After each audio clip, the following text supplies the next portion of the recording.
Hi friends, it is Megan. Welcome back to my channel, and today I'm going to be doing my Endgame Readathon wrap-up. If you didn't know, the Endgame Readathon took place from the 24th of March to the 24th of April, or as most people know it as, the day the Endgame opened in theaters. So the prompts were based on each of the characters, and you could either do all the prompts or you could combine some into one book, and I kind of did a mix of those, and I ended up with I think 13 books, and I'm happy to say I finished almost all of them. There's one that I didn't finish, but that's just because I'll get to it. Yeah. So the first book I read was the prompt of Captain America, and that is a timeless classic, and then I also combined it with Vision, which is a third-person omniscient point of view of the book. So I ended up going with Anne of Green Gables, and I ended up giving this 4 stars. It tells the story of the orphan Anne, who's adopted by a family that lives on a farm, aka Green Gables, and just her walk through life. It's kind of not my cup of tea normally, like classics aren't my cup of tea, so I was pleased with how I felt about this. My feelings are based more on the character of Anne rather than the plot. I loved Anne so much. I relate to her on such a deep level, and I just love her ideas of imagination and dreaming and what's important in life, so this was a great book just because of Anne. Next, I finished the prompt of Scarlet Witch, which was a book with magic, and I combined it with Groot, which is a book with a tree featured in the book or on the cover. And for this, I chose the Harry Potter and the Chamber of Secrets audiobook, and obviously there's magic in the wizarding world, and then the Whomping Willow is a featured scene in this book. I gave it 5 stars as always. Harry Potter, love it so much, and I really enjoyed the audiobook for this. Gilderoy Lockhart, like the narrator's impression of Gilderoy Lockhart was pretty spot on, and it actually made me chuckle out loud quite a few times. The next book I finished was actually another audiobook of Harry Potter, and that was Harry Potter and the Prisoner of Azkaban.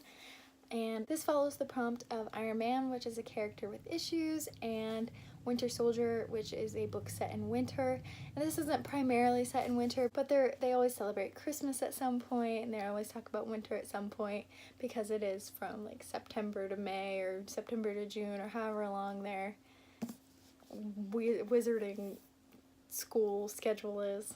And the prompt of Rocket Raccoon, which is a book featuring a furry sidekick. And I know Buckbeak isn't furry, but he is feathery. Well, I guess we could count Crookshanks, so Crookshanks is our furry sidekick. So 5 stars as always. I think this one is my favorite of the 3 so far. Of the 3 I've read, Sorcerer's Stone, Chamber of Secrets, and Prisoner of Azkaban, I think this is the most well written, but Harry Potter and the Sorcerer's Stone is such a nostalgic one for me. It's hard to put anything above it at this point. Until I get to Half-Blood Prince, that was my favorite of all time, until I've been rereading, and I will let you know of my updated list once I finish all 7 of the books. The next book I read is Falling for Marilyn by Jock Carrol, and I think I got rid of this book in my unhaul, so I can't show it to you. I completely forgot that it was part of this video. It essentially told the story of Marilyn on the set of the Niagara movie, and Jock Carroll's a photographer, so it showed like the lost collection of all the photographs he took on the Niagara set. I ended up giving this 3 stars. It wasn't super informative or anything like that. It was just essentially a cute book with cute pictures, so 3 stars. And that book also followed the prompt of The Hulk, which is a big book. It was like this big. And then Ant-Man, which is a short read, it was like less than 70 pages. The next book I picked was To Follow the Prompts of Hawkeye, which is a contemporary, paired with Mantis, which is a book that has all the feels, per se. And I chose The Fault in Our Stars by John Green. I ended up giving this 3 stars. I enjoyed the book, but it's definitely not my favorite John Green book. And it's just not my cup of tea. It for the most part, like, it's not something I love and I'm infatuated with, but I did enjoy the book. It is a good read. For those of you that don't know, this tells the story of a girl with cancer who meets another boy with cancer and they fall in love. The next book I picked is Vicious by VE Schwab. This follows the prompt of Black Widow, which is a book with a red cover, and Nick Fury, which is the first book in a series. So this is part of the Vicious and Vengeful series. This is the first book. It tells the story of Victor and Eli, who were friends in college, and it tells their perspective in college and 10 years later, and just the idea of good and evil and what pertains to good and what pertains to evil, and how those two can have like morally gray lines and everything along those lines. I ended up giving this 4 stars. It was really great. It's just not one of my favorites, but it was a really well written book and I really enjoyed it. Next, I read The Lightning Thief by Riordan, which is the first book in the Camp Half-Blood series. And this follows the prompt of Thor, which is a book featuring mythology. Obviously, when you're talking about the Greek gods and their sons and daughters and how all that works, you're talking about mythology. And I also paired it with Maria Hill, which is a book I've been putting off. Like, it's been on my TBR list, but I've been putting it off until I've had more of the series collected. But I ended up picking it up, so I really enjoyed the series so far. The next book I picked is A Gathering of Shadows by VE Schwab. I ended up giving this 5 stars. It wasn't my favorite of the series so far. I really loved A Darker Shade of Magic, but I really did like the aspects of elemental magic and brotherhood and everything like that in this book. This covers the prompts of Doctor Strange, which is a book featuring multiple worlds, and as we know, this series tells the story of White London, Black London, Red London, and Grey London, so obviously those are 4 different worlds. Black Panther, a book with a kingdom. Each of the Londons are a kingdom in their respective worlds, so that's definitely 4 kingdoms.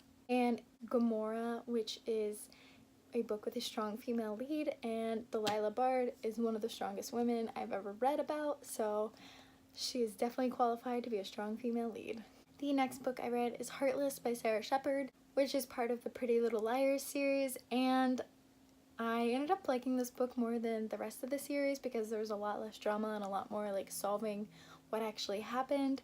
So this book was the prompt of Spider-Man, which is a young adult read, and Nebula, which features sisterhood, and I didn't really know what to do for sisterhood, so I just ended up using Emily and Emily's sister Caroline as the sisterhood aspect of that book.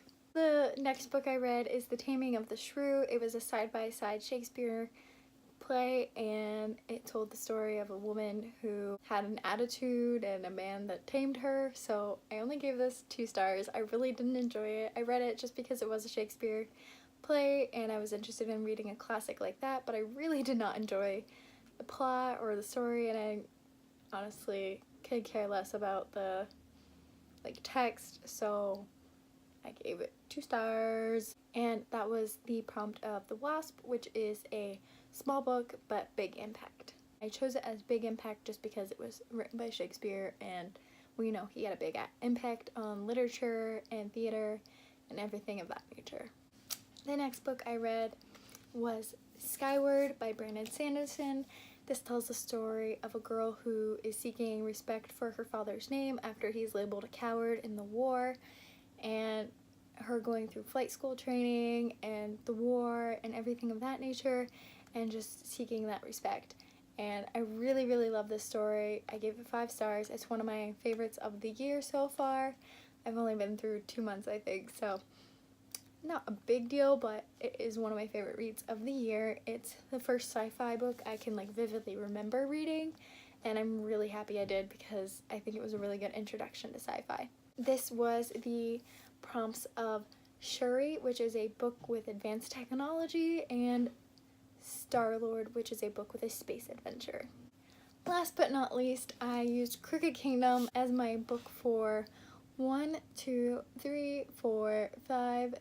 6 prompts, and I did not finish it, but that's just because I was doing the Crooked Kingdom read-along and I was trying to keep up with the booktubers, or stay at the booktubers pace, so I'll be finishing it tomorrow, but I did want to stay at the booktuber's pace, so I didn't finish it on the 24th. It was supposed to cover Captain Marvel, which is a book new to your TBR, The Falcon, which is a book featuring a bird on the cover.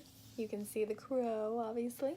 Loki, which is a book which is wicked fun, and obviously this was wicked fun so far. War Machine, which is a book with a battle. Drax the Destroyer, which is a book featuring alliteration in the title, and Crooked Kingdom is alliteration. And Okioi, which is a sassy or judgmental character, and we all know Nina is one of the sassiest characters ever, and she's wonderful. So that was my Endgame Readathon. I'm so proud of how much I read for it, and I want to know how your Endgame Readathon went, or just how your month went in general for reading. So let me know in the comments down below. Let me know which book that I read in this readathon that was your favorite, and what your thoughts were on these books. And I will see you guys in my next video. Bye!